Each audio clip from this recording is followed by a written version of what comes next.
शर्मा जी एगो मेहरारू अपने मर्द का बड़ाई करत है, केंगा सुरा के कहत है मास्टर,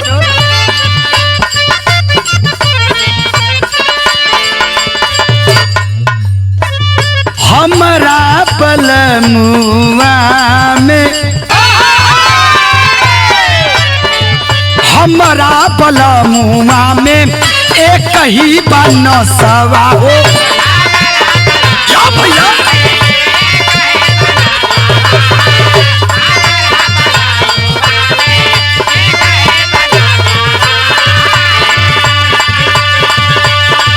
जैसे सोटे सोटी जाली वैसे सोटे लसवा हो। बहादुर हो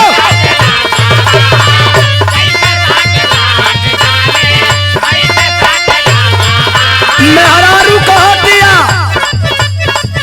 हमरा पलमुआ में एक ही बनसवा हो, जैसे सोटी सोटी जाली वैसे सोटे लसवा हो। लिपस्टिक हमार फेल होला ओकरा आगे सखी,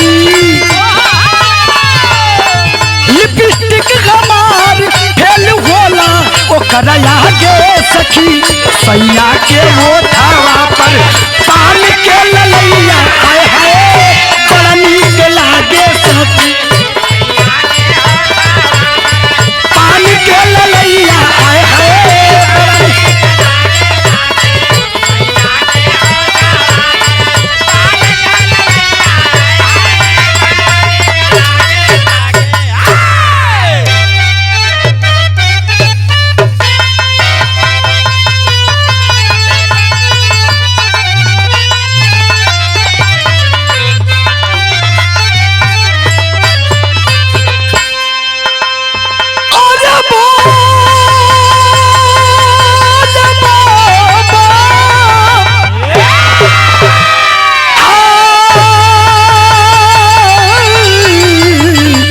सवरिया सावरिया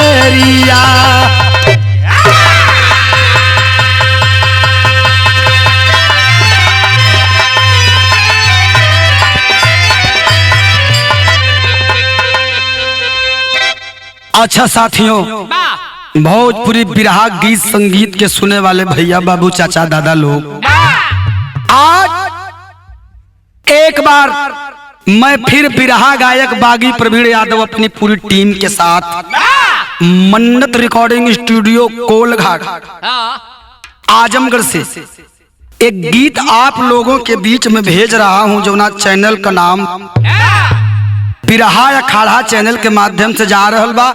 हमें विश्वास बा जौन सम्मान दुलार प्यार आप लोगन हमके हर कैसेट में दहला, एहू कैसेट से उहे उम्मीद रही आप लोगन से।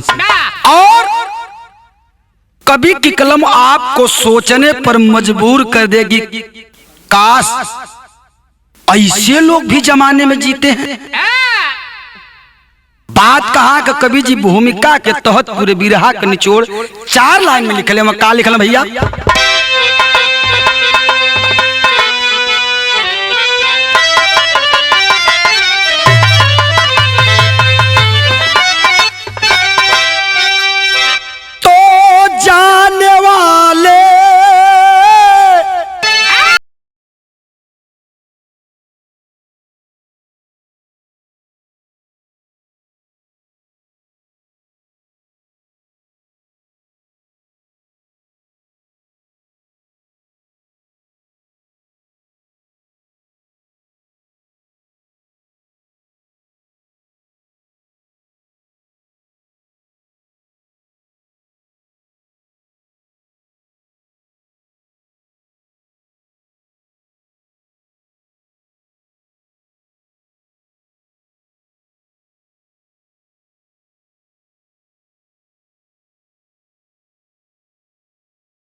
घटना घटी इस तरह साथियों, सोच कर दिल दुखी मन परेशान है। बिरहा के सुनने वाले भैया लोग, हम और आप कल्पना भी नहीं कर सकते हैं, ऐसे ऐसे कुकर्म करने वाले कुकर्मी आज भी इस धरा पर निवास करते हैं। बिरहा की अगली कड़ी में कवि जी ने कव्वाली का सहारा लिया। कैसे मालिक?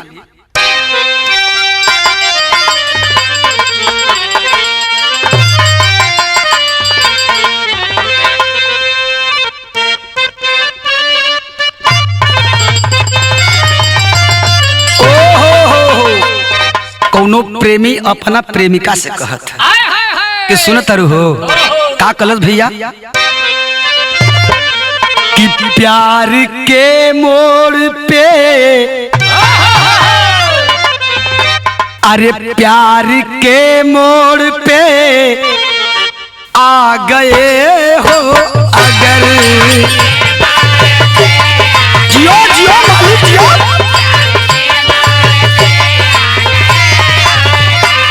फिर तो मिलने मिलाने का वादा करो।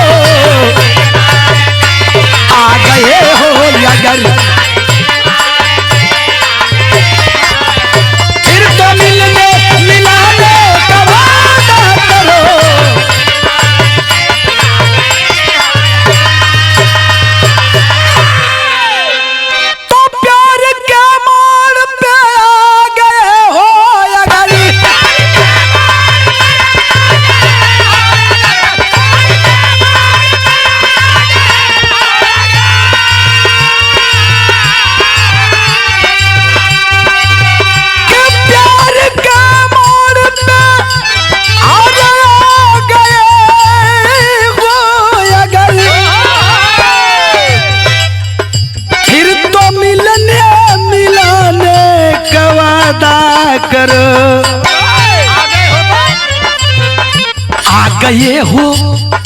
आ गए हो तो जान की जिद ना करो।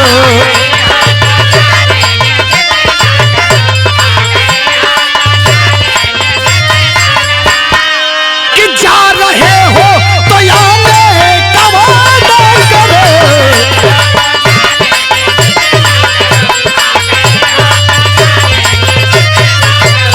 जा रहे हो तो आने का वादा करो।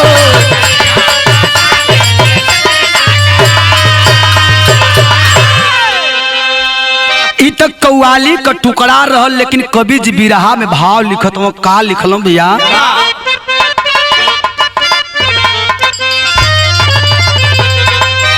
कि हो रहा है, अरे हो रहा है वही जो नहीं चाहिए।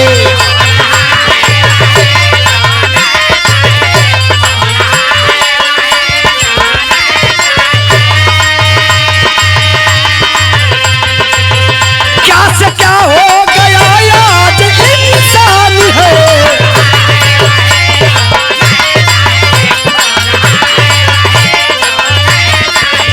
क्या से क्या हो गया आज इंसान है।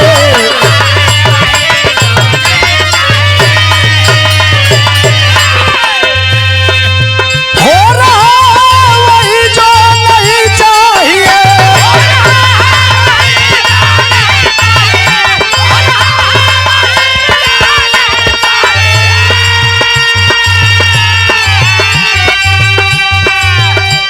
से क्या हो गया आज इंसान है। आदमी की कहाँ आदमियत गई।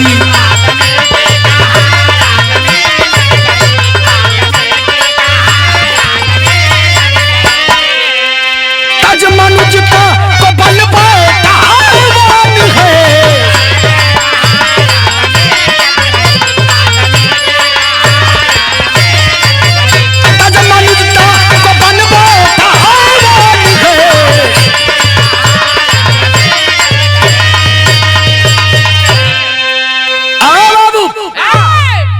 हमारे बात के समझला, साफ साफ बिरहा का कहानी आप लोगों समझ में आ जाए। बात कहाँ का बिरहा कहाँ कभी जो नजम के लाइन से लिखना का लिखना भैया।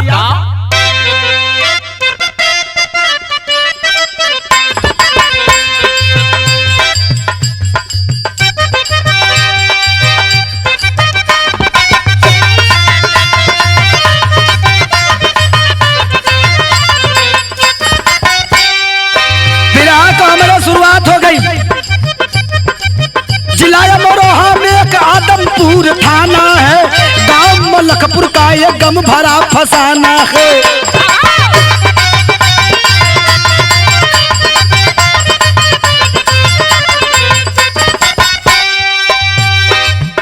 जिला अमरोहा में आदमपुर थाना के अंतर्गत मलकपुर का रहा वाला के हो वही रमेश और कैलाश का परिवार रहा। दोनों भाई में राम लक्ष्मण सा प्यार रहा।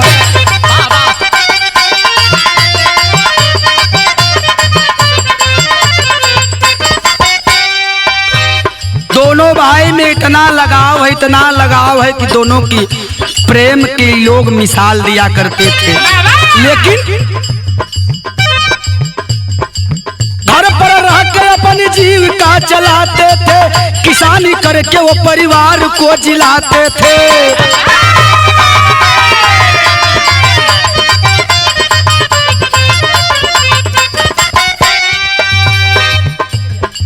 प्रेमवती की गोद बस्ती उजड़ जाती थी।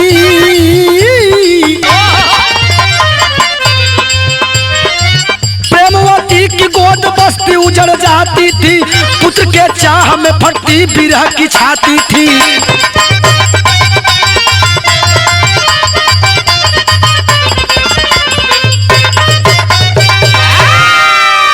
अरे बाबू बात के समझला बिरहा आप लोगों के साफ साफ समझ में आ जाए। जिला अमरोहा में आदमपुर थाना के अंतर्गत गांव मलकपुर का रहे वाला दो भाई राम और लक्ष्मण की जोड़ी हुआ करती थी। बड़ भैया रमेश, छोट भाई कैलाश। भाई में इतना प्रेम बा, एकजुट परिवार हो, संगठित परिवार हो। लेकिन बाबू हो, दुख का बात यह रहे कि बड़ भाई के पास दूठ बचवा, लेकिन यह छोट भाई जो कैलाश हुआ, इनके पत्नी के बार बार वो गर्भ रुकल, लेकिन कबो एक दिन पैदा भइले के बाद बच्चा जिए, कबो 2 दिन कबो 3 दिन। 3 बच्चे मर गए। दुल्हन रोवे लगे, अपने पति से कहत है। कवि जी एक लाइन तर्ज लिखे, तर्ज कौन भैया।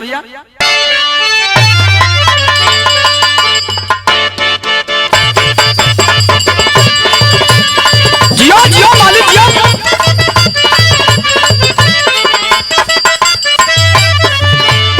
सौरभ बाबू कोनो तोहरे मती लइका बराती में गयल है। एगो लड़की देखलत, लइकवा कह लगल, जान तारा का कहलस, छत पे चढ़ी के तू देता रुगारी।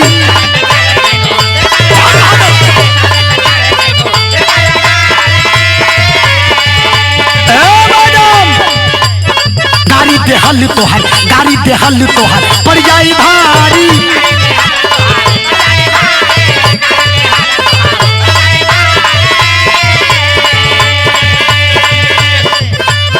छत पे चढ़ी के तू देता रुगारी, गाड़ी पे हल तोहर पड़ जाई भारी। कैसन आइल बानी माने बरतिया नतिया, अखिया महारता की बेरी बेरी बबई झारता की नतिया।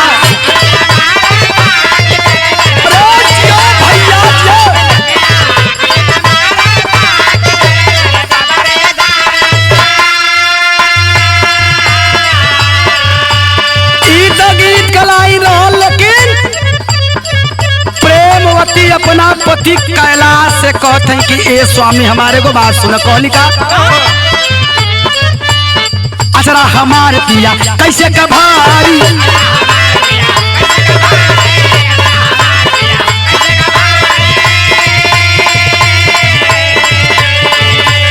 कौनो उपाय के जरूर रहुआ कारी।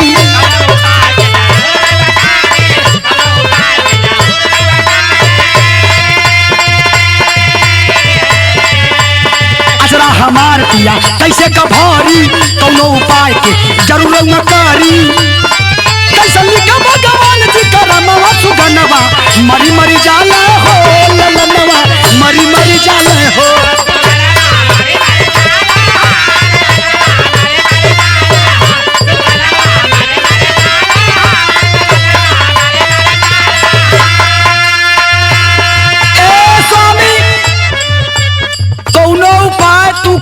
आखिर का हमरे नसीब तकदीर में लिखल कि हमार 3-3 गो बचवा पैदा हो के मर गइलन लगत है कि हमके लड़कन का मुंह ना देख के लिखल का रोवत है एक बात और कल 3 बार ये चेहरा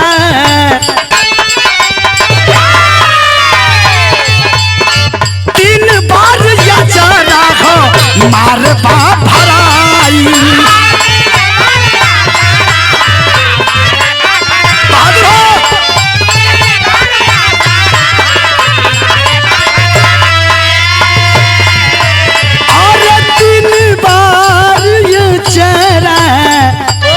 हमार बाबर लेकिन नहीं असरा हमार हो पुराई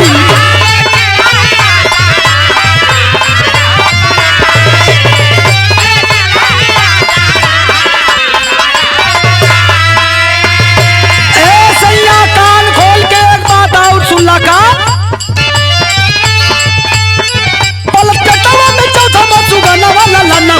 मरी मरी जाला हो सुगनवा मरी मरी जाला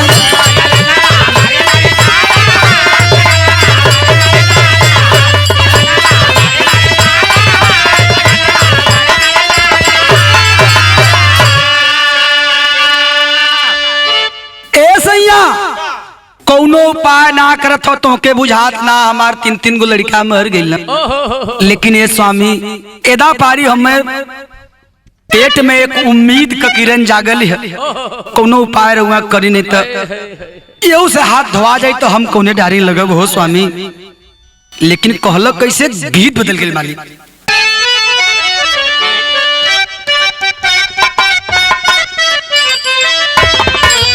वह गीत है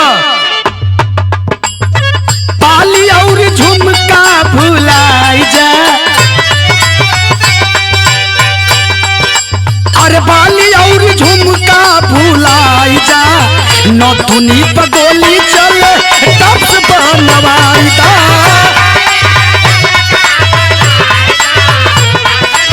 गोली चले टप्स बनवाई दा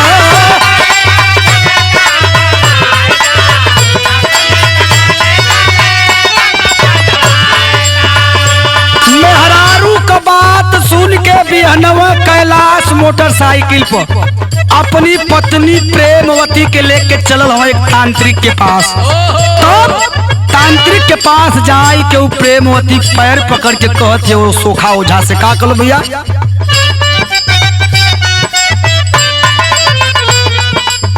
बाबा अपन शक्ति दिखाई दा अरे बाबा अपन शक्ति दिखाई दा बेटवा में लाल हमर चौथा बचाई दा लाल हमर चौथा बचाई दा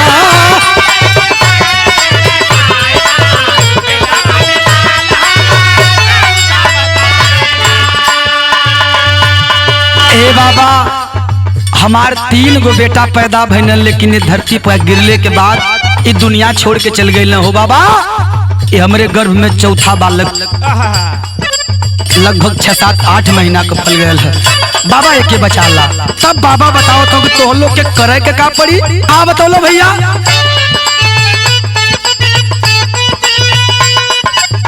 नंगे तन से करो बकरा का बलिदानवा नदिया के तीर करा खून से लगानवा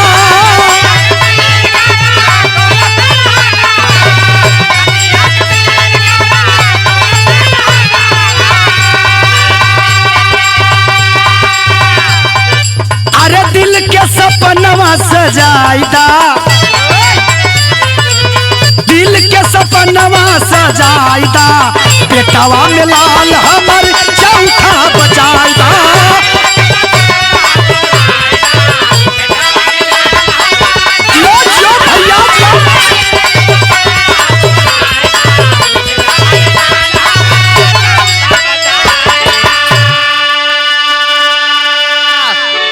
आज 21वीं सदी में ये हमारा हिंदुस्तान कहाँ सोच रहा है, क्या कर रहा है।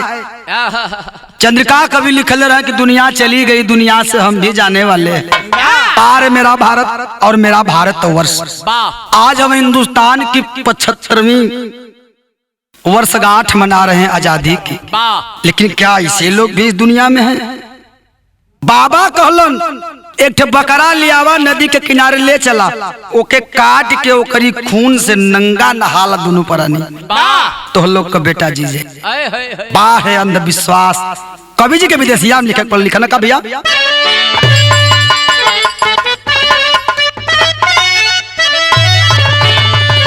कि बकरा खरीदा दोनों, अरे नदिया के तीर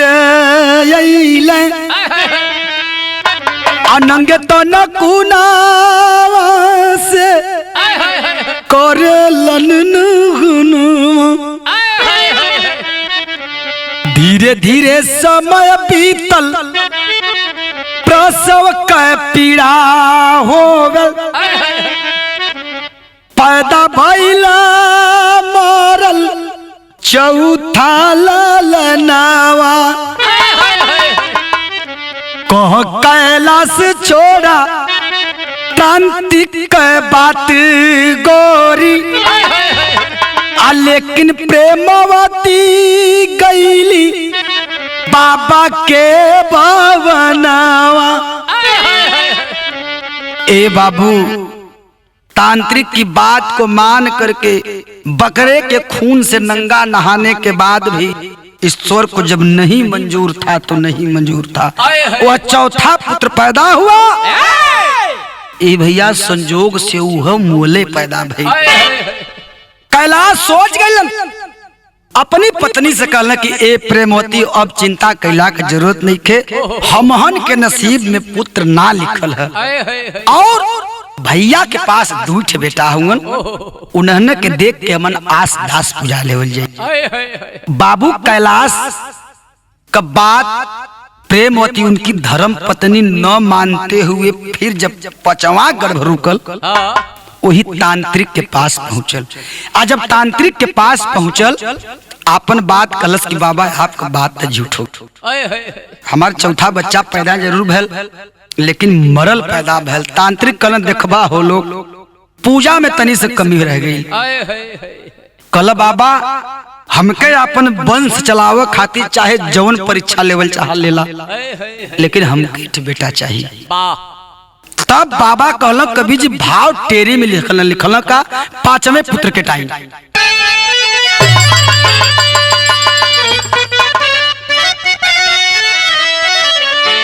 अरे मोरे राम की अचरवा तब भराई बिटिया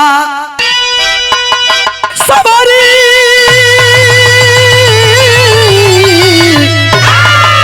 की अचरवा तब भराई बिटिया, अनबुझ पुत्र केहू कह देबू अगर चढ़ाई।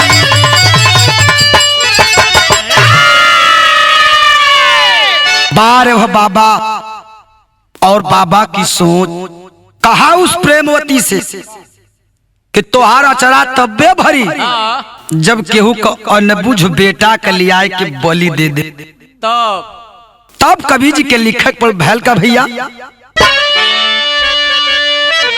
22 अगस्त दिन सोमवार पापिन को मोह न आई है, देवर का बेटा अंश रहा सोते में उसे उठाई है।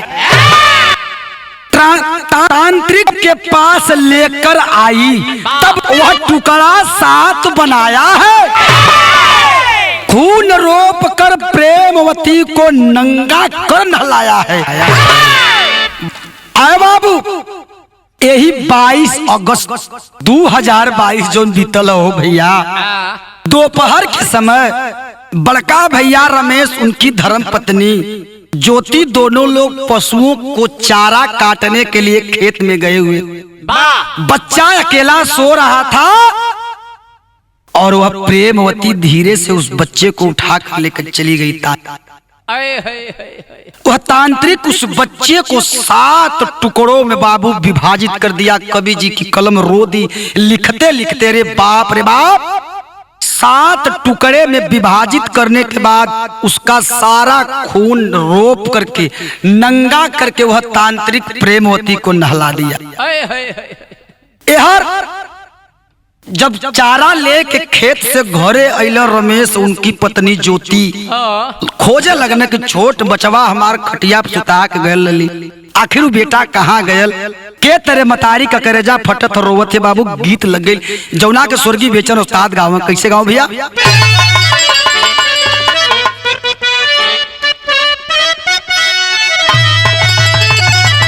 यह गाँव है कि बाबू दरोगा जी कवन गुनहिया बनलो पियवा मोर। एक लाइन और कहा कि ना पियवा मोर डाकू हउए आ ना पियवा मोर चोर। कमी बयतना सुनाया साहब, अरे पाटन बस कमजोर की बाबू दरोगा जी। अरे बाबू दरोगा जी कवन गुनहिया बनला पियवा मोर। बाबू दरोगा जी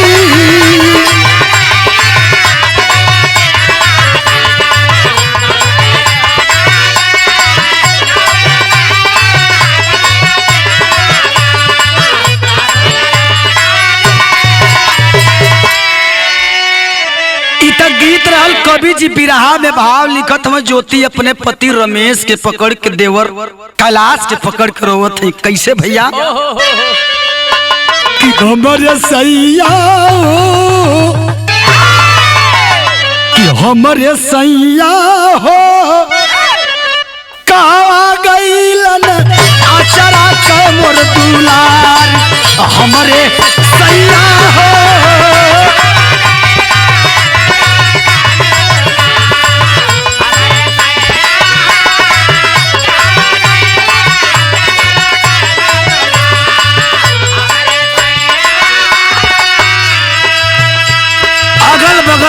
गांव में सबसे घूम के यह कहते हैं कि आखिर बैठकवे में तो सुतौले रहले अपने लाल के। कहाँ चल गई? धरती खा गई कि आसमान निकल गल हो भैया। तब जंगल झाड़ी ताल पोखरा खोज के सब थक गई। ओ गलाचार यादवपुर के ताले पर तब भैया कि हमरे सैया हो।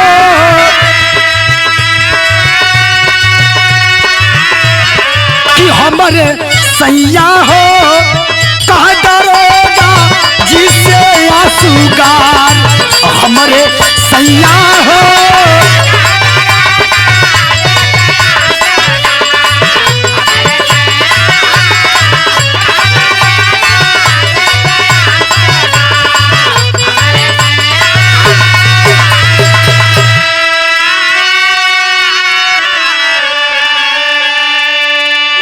ए बाबू। अगल बगल गांव जवार में ढूंढत ढूंढत जब थक गईलन, तब आए के आदमपुर अपने थाने पर दरोगा जी के यहाँ FIR लिखौल कि ए साहब हमार अनबुझ छोट बच्चा हमारे घर से गायब हो गए।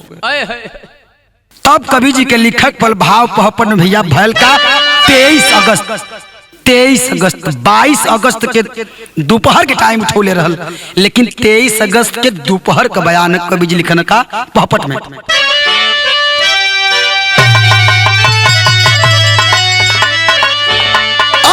23 अगस्त मंगल के दोपहरिया नीर नजरिया में कुत्ता एक ठेली हले जात टंगरिया नीर नजरिया में।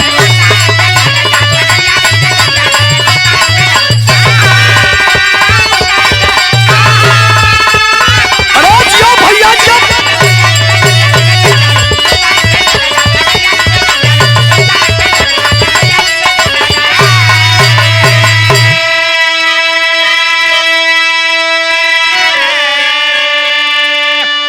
ए बाबू, पूरे गांव में चर्चा का विषय बना हुआ है कि रमेश का छोट बेटा दोपहर के टाइम उनके घर से गायब बा। और 23 अगस्त को दोपहर में लोग देखे कि एक ठे कुत्ता, एक ठे बच्चा, छोट बच्चा का एक ठे पैरवल ले ले भागल जाता।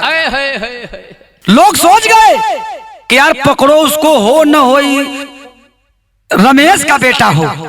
तब दौड़ा के जब लोग कुत्ता के पकड़ना तो कवि जी से लिखक पलका, अरे गांव के लोगवा कुत्ते से तब छीने है पैर दौड़ाई हो। अब पाए खबर तम राम प्रकाश दलबल संगई आई हो। लगे ढूंढने सब जब चारों ओरिया नीर नजरिया में खेत में कुत्ता नोचत रहे शरीरिया नीर नजरिया में।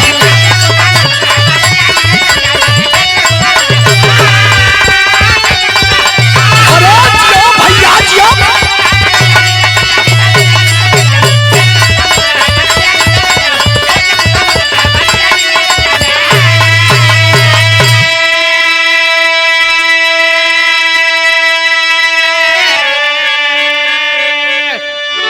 दरोगा राम प्रकाश जब दल बल सजा कर पहुंचे उस गांव में तो लोगों के सहयोग से ढूंढने लगे कि अगर एक पैर मिला तो उसकी और बॉडी कहाँ है। ढूंढते ढूंढते जब मैदान में लोग गए, सिवान में गए, देखल 2-4 ठे कुत्ता टूटल हुआ, कुछ खन्नत नोचत खात हुआ। जब करीब गए तो देखल 7 टुकड़े में वह विभाजित उस बच्चे की लाश जब मिली, लोगों की रूहें कांप गई। रे बाप रे बाप। दरोगा जी तफ्तीश करना शुरू कर दिए, भाव आल्हा में लगल।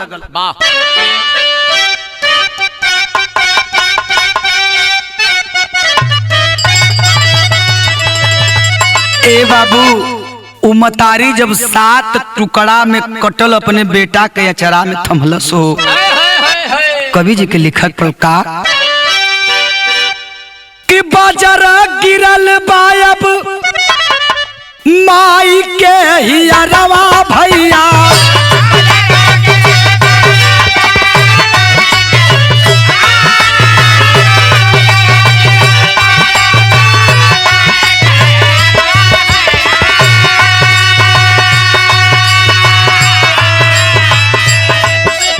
सात टुकड़ा देख गिरी गई बहरा।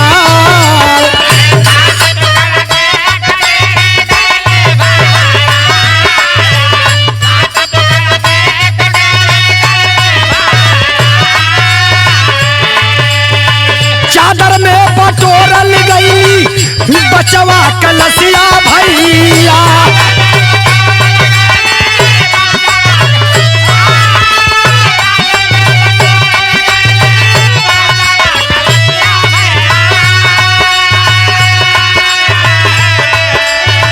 पोस्टमार्टम बाद में खुलासा भइल भाई।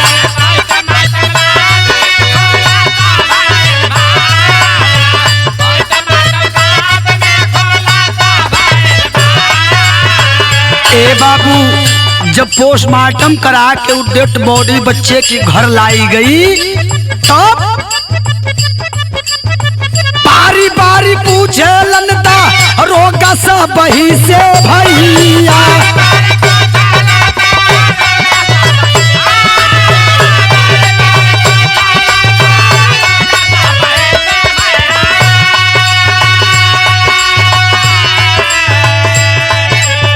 पेट में जवाब प्रेमवती हिचकिचाए।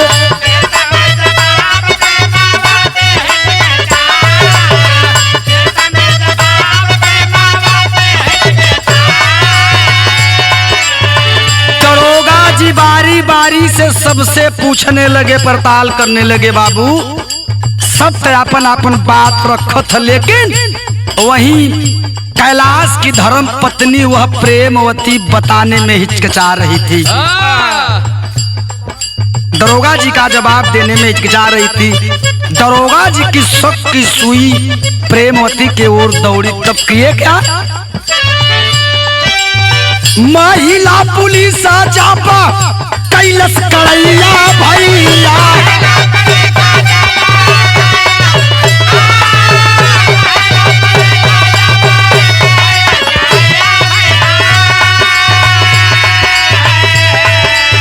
साफ साफ भेद पापिन दिहले बताए।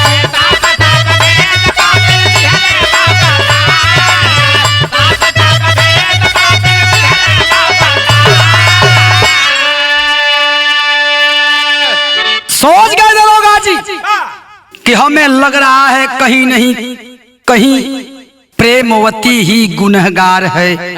महिला पुलिस बल को लाया गया और जब कड़ाई हुई तो भैया वो मारी से भूत भगेल। अपना जुर्म कबूल कर ली कि ये सरकार एक बच्चे की चाह में हमने अपने जेठानी के बच्चे को उठा करके तांत्रिक के सहयोग से उसको 7 टुकड़े में विभाजित करके उसके खून से मैं नहा लिया। कवि जी के भाव खड़ी में लिखे पर भैल का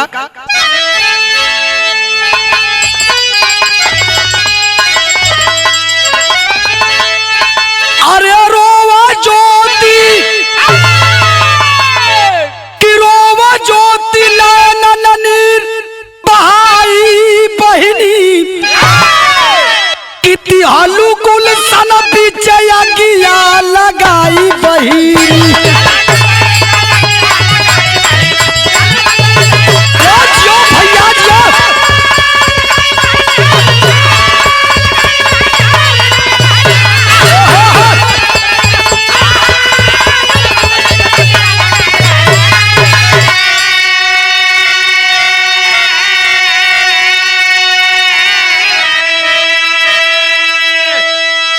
वह रमेश की पत्नी रोकर अपनी देवरानी प्रेमवती से कह रही, का हो बहनी, तो के अपने छोट बहन की तरह दुलार प्यार लाड प्यार कैली, ओकर यह सिला देलू हमके। एक बात और कलश ज्योति कलश का भैया, अरे मांग ले तू हमसे सुगनवा हमार हो, खुशी खुशी देती तुहरे चरा में डार हो।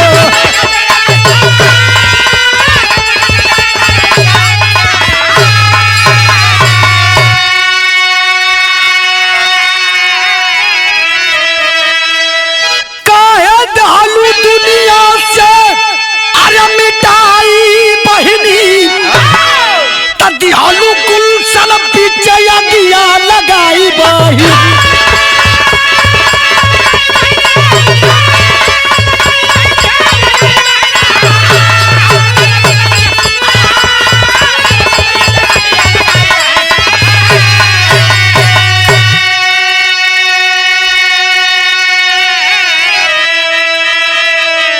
अंततो गतवा हुआ क्या? पूरे काम का बुरा नतीजा न मानो तो कर देखो। आज जिसने जिसने किया है यारों जाके उसका घर देखो। कवि जी लिखला का अब प्रेमवती साथ अब बाबा जी पकड़ैले आहत कड़ी पहना के दोनों जेलिया में गई।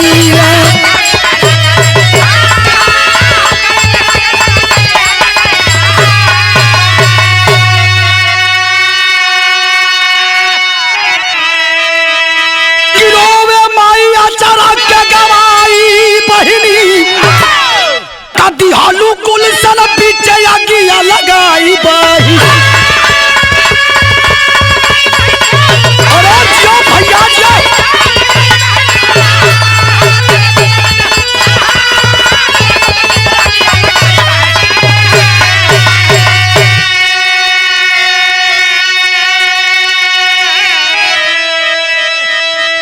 ए बाबू यह ताजी घटना उस्मान सैफी चैनल से ली गई। हमरे कवि जी लिखत हूँ का लिखल भैया कि गुरु बिहारी गणेश यह करुणा भरा बयान रामदास धोखा दे आज अंधा हुआ इंसान अचरवा तब भराई बिटिया अरे अचरवा तब भराई बिटिया प्रवीण सूबेदार से दुखड़ा सहल न जाई।